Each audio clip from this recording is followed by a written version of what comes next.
The transfer of heat energy through the movement of a mass of substance from one place to another place is called. किसी पदार्थ के द्रव्यमान के स्थान से एक स्थान से जब दूसरे स्थान पर जो ऊष्मा ऊर्जा का स्थानांतरण क्या कहलाता है। तो ये जो चार टर्म दी हुई है आपके लिए जानना बहुत जरूरी है कि चार टर्म में होता क्या है। और यहाँ पे आप देख पा रहे होंगे कि यहाँ पर जो है हम हीट प्रोवाइड कर रहे हैं और इससे जो है क्या हो रहा है, पानी जो है गर्म हो रहा है। ठीक, तो अब इन तीनों को क्या क्या कहते हैं, जैसे कंडक्शन, पहला वर्ड है कंडक्शन। कंडक्शन में क्या हो रहा है, यहां से हम हीट जो ये जो सतह है, ये हीट जो हो रही है, इसके जो पार्टिकल्स हैं जो गर्म हो रहे हैं, तो ये क्या हो रहा है यहाँ पे कंडक्शन के थ्रू जो है ये वाली सतह भी गर्म हो रही है इससे, तो ये कंडक्शन हुआ।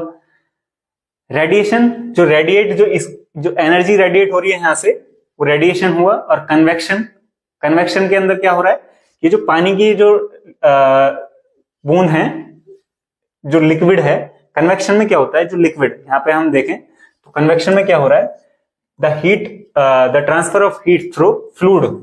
तो ये जो है किसमें हो रहा है, द्रव्य में होता है, द्रव में होता है, फ्लूइड में होता है, कि इसमें क्या हो रहा है, हीट ट्रांसफर हो रही है मॉलिक्यूल्स, एक मॉलिक्यूल से दूसरे मॉलिक्यूल में, ये कन्वेक्शन हुआ। कंडक्शन क्या हुआ, कंडक्शन में हो रहा है the transfer of heat from one substance to another. अब आप जैसे यहाँ पर आप देख पा रहे हैं कि आपका जो कुकर होता है या कोई भी जो है आप भगोना या कुकर होते हैं इस तरीके के, तो इसमें अगर ये मेटल का बना हो, यहाँ पर आपका जो है ये मेटल का नहीं होता। क्यों नहीं होता, क्योंकि यहाँ पे कंडक्शन के, अगर ये मेटल का होगा तो कंडक्शन के थ्रू ये जो हीट है यहाँ से ट्रांसफर सब्सटेंस में हो जाएगी और ये भी गर्म हो सकता है और इससे आपका हाथ जल सकता है। तो ये किस पर जो कौन सा साइंटिफिक जो टर्म होगी इसके लिए, कंडक्शन। रेडिएशन, ये जो यहाँ से हम इसको जो है फायर प्रोवाइड कर रहे हैं, ये रेडिएशन के थ्रू जो है इसको हीट कर रही है यहाँ पर। तो एनर्जी दैट इज रेडिएटेड और transmitted in the form of rays, और जो है वेव्स के थ्रू जो एनर्जी ट्रांसफर हो रही है उसे रेडिएशन बोल रहे हैं। एक लास्ट टर्म थी इसमें, कंडेंसेशन।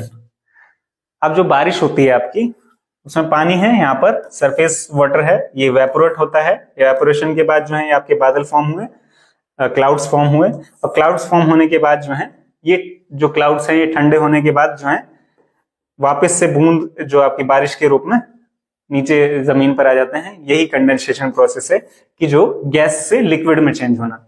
गैस से किस में चेंज हो रहा है, लिक्विड में। गैस से लिक्विड में चेंज होना ही क्या कहलाता है, हमारा कंडेंसेशन। तो हम वापस क्वेश्चन पे चलते हैं। क्वेश्चन में क्या था, इसमें पूछा था द्रव्यमान, और हम इसमें बात कर चुके हैं कन्वेक्शन में ही होता है फ्लूइड।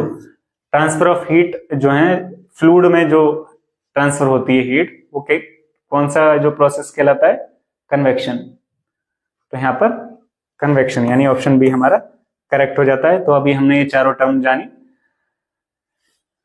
आप याद रखेंगे आगे एग्जाम के लिए, क्योंकि एक टर्म पूछ ली गई है। पर थैंक यू फॉर वॉचिंग। हमारे चैनल को जो है सब्सक्राइब करें और वीडियो को जितना ज्यादा से ज्यादा शेयर करें।